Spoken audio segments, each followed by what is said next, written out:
Donc, je m'appelle Stéphanie Jacquet, hein, je suis maman de 2 enfants, Pauline 9 ans et Manon 3 ans. Pauline a eu un diagnostic de trouble du déficit de l'attention avec ou sans hyperactivité, TDAH. Depuis bébé, hein, je sentais qu'il y avait quelque chose de différent. On a attendu jusqu'à l'âge des 3 ans de Pauline, hein, pour pouvoir prendre un rendez-vous, puisque avec le papa de Pauline, on s'est séparés. Et là, les difficultés se sont accélérées, exacerbées. Du coup, ça a été une occasion de prendre rendez-vous chez le pédopsychiatre. Ce que j'exposais, c'était les difficultés des crises qui étaient apparues bien avant la séparation d'avec son papa. Une hyperactivité motrice qui était quand même incroyable. Elle était vraiment inépuisable. Ma fille, lors des rendez-vous, ne montrait rien, donc c'était assez compliqué. Je n'ai jamais été entendue jusqu'à ce qu'on parte en libéral, où on a rencontré une psychologue qui a commencé à suivre ma fille. Elle dit je vous oriente vers une neuropédiatre. Et la neuropédiatre, après des examens, a établi un diagnostic dans un premier temps du déficit de l'attention sans hyperactivité. Quelques mois après, lors d'une consultation, elle a rajouté avec hyperactivité parce qu'elle s'est vraiment rendue compte de ce qui se passait exactement. Le TDAH a un impact sur la gestion des actes, hein. En fait, c'est une dyspraxie, c'est pas un double diagnostic, mais c'est secondaire au trouble de l'attention. Elle a prescrit un bilan psychomoteur. En fait, il fallait faire un suivi des rééducations en psychomotricité. Ça faisait 3 ans que j'interpellais le pédopsychiatre. On a perdu quand même plus de 3 ans par rapport à ça. Après, on est retourné pour un bilan psychomoteur qu'il a fallu 1 an pour le réaliser puisque je n'avais pas les moyens financiers de financer ce type de bilan. Et on a eu ces résultats 1 an après. Je pensais qu'on allait enclencher le suivi. On m'a dit qu'il y avait un délai d'attente d'au minimum 1 an.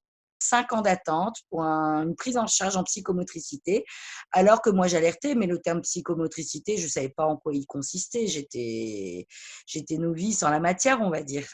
Avec un diagnostic, ça a permis vraiment de mieux comprendre mon enfant, ce qui m'a permis de mettre en place des aménagements à la maison et par la suite à l'école. Pauline avait besoin d'une autre méthode et c'était aussi à moi à m'adapter à Pauline. Ce sont toutes des petites solutions mises bout à bout qui permettent de vivre mieux les choses, aussi bien pour l'enfant que pour la famille. Et je me suis dit, il faut trouver un objet dérivatif pour justement qu'elle puisse sortir cette impulsivité. Du coup, je lui ai proposé, je dis, on va essayer d'acheter un punching ball. Et donc, quand elle commençait à faire vraiment des crises, je l'invitais régulièrement à aller se défouler sur son punching ball. Et ce qui l'aide surtout aussi, c'est une chambre à air usagée qui est posée en fait sur la table au niveau de la classe. Quand elle est un peu énervée, quand elle a envie de bouger, elle peut appuyer ses jambes donc sur cette chambre à air qui est tendue. Ça enlève un peu d'impulsivité, ça amène un peu plus de sérénité. Là, je l'ai proposé l'année dernière à l'école de Pauline, cette année avec sa nouvelle enseignante qui l'a mis en place tout de suite. Et en fait, elle a même décidé de le mettre en place pour les autres élèves parce qu'elle se rend compte que ça marche bien. On a la chance d'avoir une enseignante vraiment bienveillante et qui a envie vraiment d'aider, quoi. Parler, c'est bien. Analyser les choses, c'est bien.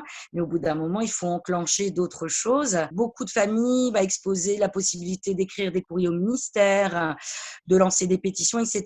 Et rien ne se faisait. Moi, j'étais complètement au fond du trou. Et puis, au bout de quelques mois, je me suis dit, pourquoi pas finalement agir. J'ai quand même une capacité d'analyse qui me permet de reprendre un petit peu toutes les demandes de toutes les familles, même celles qui ne me concernent pas. Et je me suis dit, allez, je me lance, je vais lancer une pétition et puis on verra si ça marche. Beaucoup de familles se sont regroupées grâce à cette pétition. J'ai créé un groupe Facebook et par la suite, donc on a créé un collectif de parents qui s'est transformé en association de loi 1901 qui a été créée en juin 2019.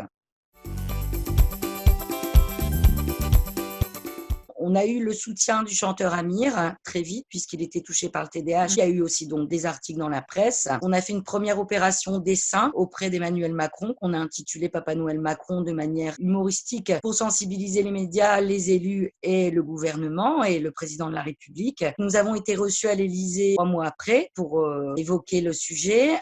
Nous avons également été reçus par la délégation interministérielle à la stratégie autisme et troubles du neurodéveloppement pour évoquer justement justement les difficultés des familles touchées par le TDAH. On a sollicité une audition lors de la commission d'enquête pour les élèves en situation de handicap à l'Assemblée nationale où tous les handicaps étaient évoqués, sauf le TDAH. Donc, on s'est battu en fait pour pouvoir intervenir, avoir une audition. Nous avons pu être auditionnés. La pétition a également été sélectionnée par le CESE, Conseil économique, social et environnemental, qui est la 3e institution de France, après l'Assemblée nationale et le Sénat, qui est méconnu, mais qui concerne les citoyens. Là, un rapport a été remis aussi sur l'accompagnement des enfants en situation de handicap, qui a été également remis donc au niveau des ministères.